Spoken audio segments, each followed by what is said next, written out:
Welcome, ladies and gentlemen. Patch notes just have been released. There's some really interesting changes that will affect the gameplay in quite a big way. Just a heads up, I started working on my builds. Like I said, I'm planning on doing tank builds, healer builds, damage dealer builds. And I will release them towards the weekend on my website.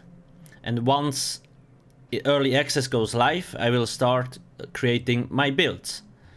Because then I can be sure that not a lot of things will change. Because most of the times there are still changes incoming between the last PTS patch and when it goes live. So yeah, check out my website on the weekend and you should be good to go. So here, what do we have? Important stuff like this. No, whatever. Battlegrounds. I actually haven't played Battlegrounds a lot yet. Like I don't have time. It's insane. But I guess those changes are nice, but whatever, that's not what I want to talk about. The Warden here got a small adjustment. Fetcher Infection reduces the morph's damage bonus on every other cast to 50% from 75. And they increased the base morph by 10%. So what does that mean? Basically, it's gonna do more or less the same damage, but the other morph of Swarm is gonna do a little bit more damage, which is nice. Because previously, like, you had to cast the ability twice in a row to get the 75% or 50%. And I myself didn't find it worth because it costs too much and you didn't even do more DPS with it, so whatever. But yeah. They said we will see more changes to the Warden when Morrowind goes live, because they know that Magicka Warden is kinda weak compared to other setups, so they plan on buffing that. So we will see more when Morrowind goes live. I really hope they will, because in the end people want to have fun playing this class in dungeons and trials.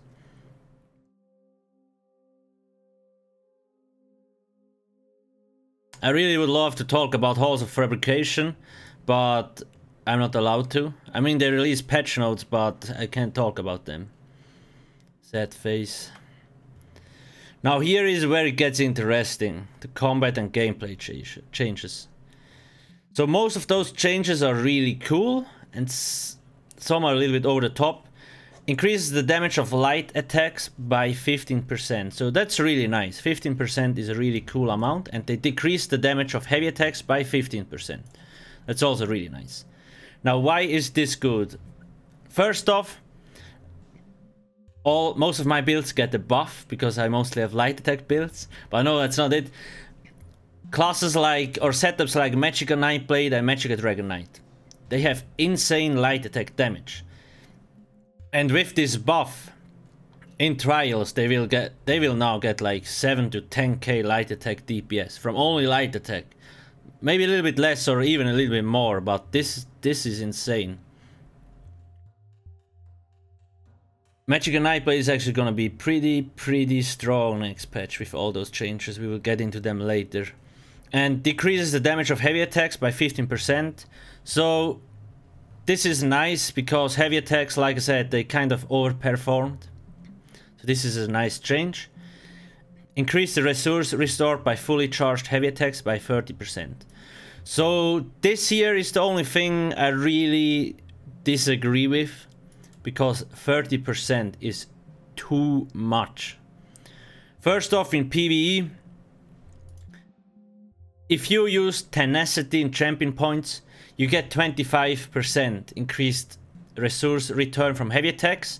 And now another 30%, that's 55%. That's insane. Like, they should really tune this down to like 10% more. Because there is not really any... Heavy attacks already give back so much, so why buff this?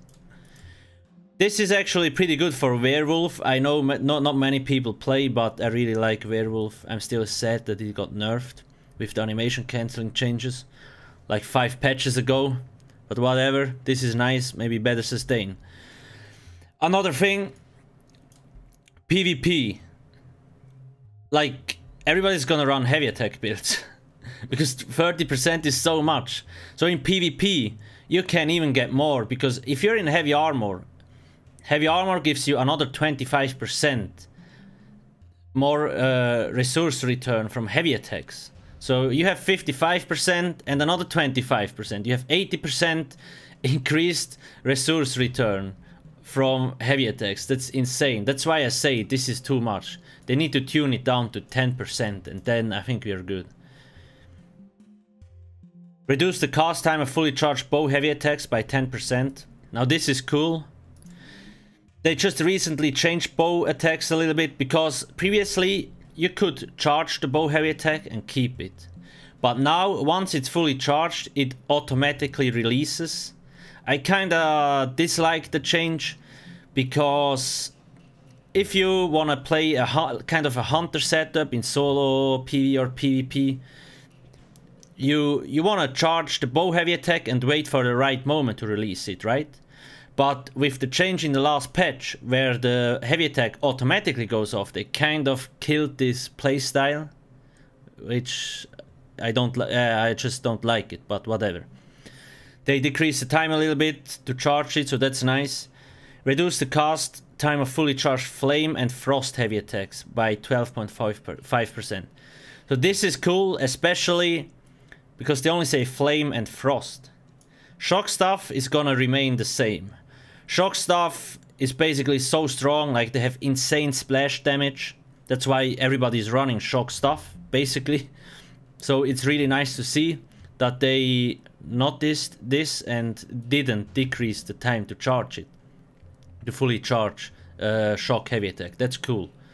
And yeah, flame and frost really needed a reduction because you could start, charge a heavy attack, go AFK for 2 hours and come back and it's probably still not finished. Literally, like, I'm not even joking. I'm not sure about two-hander actually. I don't know how fast two-hander heavy attacks is. If they didn't reduce the time, they must have been in between somewhere. This is actually interesting. I have to test that later. Two-hander builds, gonna be good. Now, way too much text, but it totally makes sense what they said. The only, like I said, the only thing is this, but fix an issue where enchantment bonuses were not displaying on items. Like, this is a PTS issue. I don't know how you managed to break this in the first place. But yeah, it was you didn't see what enchantments you had on your armor and jewelry. They fixed the pets. They didn't get battle spirit healing reduction, which is a pet build 1v1 you can't win. If you have a decent, like a decent pet build dude player, he's gonna destroy everyone. Still next patch, it's kind of weird. Dragon Knight, they gave them a lot of cost reduction.